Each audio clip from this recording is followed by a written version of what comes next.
The showdown of the ages. Showdown.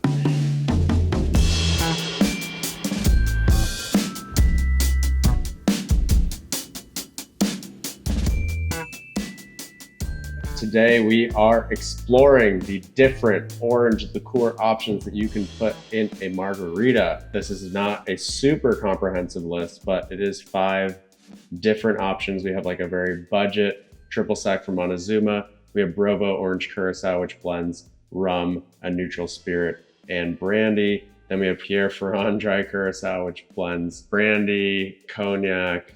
Is that it? Yeah.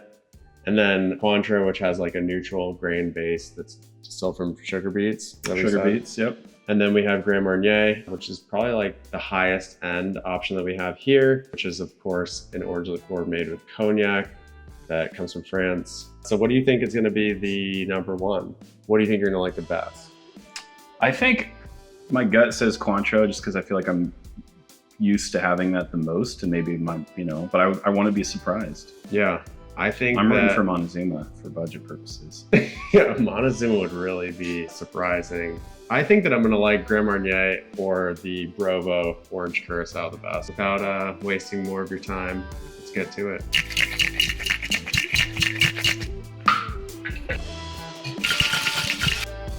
I'm excited to drink 2.5 margaritas right now. Dude, someone labeled all these glasses for us. So yeah, we've got the finished margaritas and now it's up to us to try them. Mm-hmm. We did a pretty classic build, 2 ounces of Lunasul Blanco tequila, 3/4 ounce of fresh lime juice, 3/4 of an ounce of each of these liqueurs in their respective builds, a little bit of agave syrup, like 1/4 of an ounce. So we're gonna start with the Montezuma version. It's tough. It's like a very fake orange, kind of sharp, still lingering in my mouth right now on my palate in a not nice way. Yeah, it's a little artificial. I feel like whatever kind of neutral grain spirit that they're using is kind of like shining through in a slightly negative way. A little richer, more of a muted fruit tone though. The first one had a more, maybe it was artificial, but it had a much brighter citrus tone in the nose. There's honestly like a spice component to the Brovo one. I'm actually getting baking spice on the Brovo now. Yeah, it had more, it definitely has like a cinnamon kind of vibe. Oh, it says coriander, vanilla, and hibiscus. This might be my favorite. I know, I was just thinking that. I respect that they like have 3 different bases, 3 different oranges, and 3 spices. That's like kind of taking that triple component to a whole new level. This one smells very nice, yeah. Mm-hmm. I think a cleaner flavor than the Brovo, but I think I'm missing sort of the spice component. You say queener, like Yas Queen? Yeah. It feels a little sharp, to be honest, a little alcoholic. Yeah, and I feel like I noticed sort of the back of the sip, it rolls off a little faster, and like the lime kind of hits you more, and it's a little bit more sour. Cointreau. See, this smells pretty similar to the... It does, but not as dry. This one just smells like a pleasant orange, like a daisy, you know? Smells like rainwater and orange, kind of. It's a really pleasant oranginess, just the faintest bitter orange note to it, like that orange peel and pith. I think the Cointreau is the cleanest expression of a margarita in this lineup. It's less complex than the other two, the 2 preceding, but it feels like it fills out the cocktail in a more round, full-bodied way. Cointreau is like the quintessential margarita you'd expect at a higher end place. I associate cognac, there's like kind of a dusty, woody smell to it. You get a little woodiness on this. I always call it dust in my head. It's super faint. It's nice though.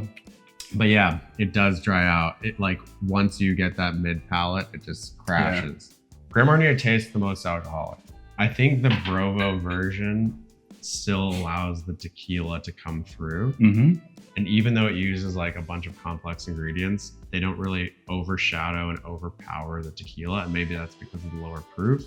Well, and their notes, I feel like that sometimes are complementary. Yeah, complementary or common in tequilas. Yeah, in general. That's true. I feel like the Pierre Ferrand and the Grand Marnier take over maybe a little too much. I think Cointreau is lovely. This kind of, now the more we're talking about it and looking at the recipe, the ingredients, almost seems like it was tailor-made for a margarita.